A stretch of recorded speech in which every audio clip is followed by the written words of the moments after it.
धर्मांतरण एक indirect war है, अप्रत्यक्ष युद्ध है। भारत की डेमोग्राफी को बदलने के लिए एक वॉर चलाया जा रहा है, वो है धर्मांतरण।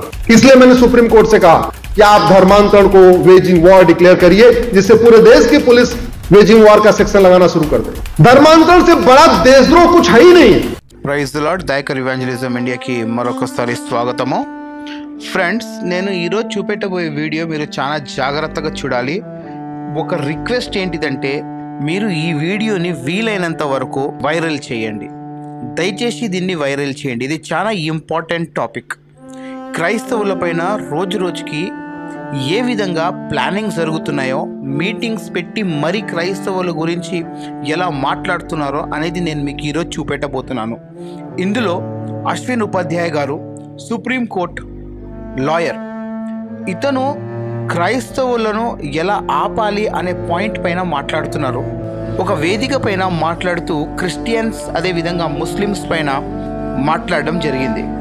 అయితే క్రిస్టియన్స్ అంట ఒక డ్రగ్స్ మాఫియా కన్నా చాలా డేంజర్ అంట. ఇంకా క్రిస్టియానిటీని ఎవరైతే యాక్సెప్ట్ చేసుకుంటున్నారో వాళ్ళు భారతదేశానికి ఇంకా చాలా డేంజర్ అని మాట్లాడారు. ఏం మాట్లాడారో నేను మీకు ఒకసారి క్లియర్గా వినిపిస్తాను, మీరు ఒకసారి క్లియర్గా చూడండి. సో నేను మీకు తెలుగులో ట్రాన్స్లేషన్ చేసి మరీ చూపెడతాను. So let's start the video. दूसरा एक हमें गलत सूचना दे दी गई।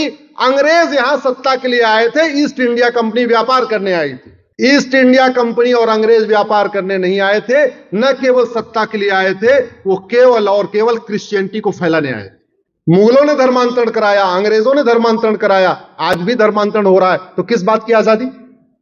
मैं गारंटी के साथ कहता हूं आपकी इस पवित्र भूमि से, केवल एक कानून बना दिया जाए, कल के बाद धर्मांतरण कराने की कोई जरूरत नहीं करेगा। लेकिन वो सेंट्रल लेवल पे बनाना पड़ेगा, संसद में बनाना पड़ेगा। धर्मांतरण आप बताइए राष्ट्र की सुरक्षा के लिए खतरा है कि नहीं?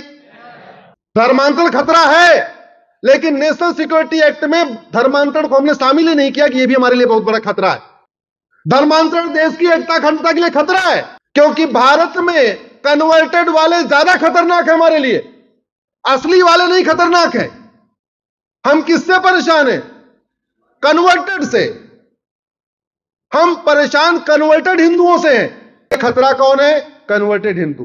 हमारी एकता अखंडता के लिए खतरा कौन है? कन्वर्टेड हिंदू। ఈ అశ్విన్ ఉపాధ్యాయ గారు ఇంతకు ముందు కూడా ఎన్నోసార్లు మతం పేరుట సుప్రీంకోర్టులో రిక్వెస్ట్ ని పెట్టడం జరిగింది.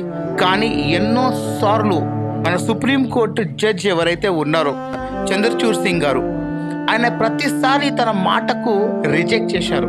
పార్టీకి సంబంధించిన ఈ వ్యక్తి, ఒక పార్టీకి సపోర్టివ్గా నిలబడిన ఈ వ్యక్తి తన ఆలోచనలను పదే పదే సోషల్ మీడియా ద్వారా, అదేవిధంగా సుప్రీంకోర్టు విషయంలో, హైకోర్టు విషయంలో తాను పెడుతున్న పిటిషన్స్ ఏదైతే ఉన్నాయో ఇదంతా ఎప్పటికప్పుడు మీడియాలో అనేది ఎక్స్క్లూజివ్గా నడుస్తూ ఉంటుంది. బీయింగ్ ఏ సుప్రీంకోర్టు లాయర్, క్రైస్తవుల పైన ఎంత కక్ష పెట్టుకున్నారో మీరు ఒకసారి చూడాలి. అదేవిధంగా తాను క్రిస్టియానిటీని ఎలా ఆపాలని, క్రిస్టియన్స్లో కన్వర్ట్ అవుతున్న చాలామందిని ఎలా ఆపాలని ఒక ప్లాన్ అనేది మొత్తము వినిపిస్తున్నారు. ఈ వీడియో నేను అందుకనే చెప్తాను, ఇలాంటి ఇన్ఫర్మేషన్స్ మీకు ఎవ్వరు ఇవ్వరు. సో దయచేసి ఈ ఇన్ఫర్మేషన్స్ మీకు ఇంకా ఇలాంటివి కావాలి అని అంటే మీరు వీలైనంత వరకు ఈ వీడియోస్ని మీరు షేర్ చేయండి. ముఖ్యంగా మన క్రైస్తవ సమాజానికి ఈ వీడియోస్ చేరాలి. సో మీరేమంటారో ఈ వ్యక్తి గురించి మాకు దయచేసి కామెంట్స్ ద్వారా తెలియజేయండి.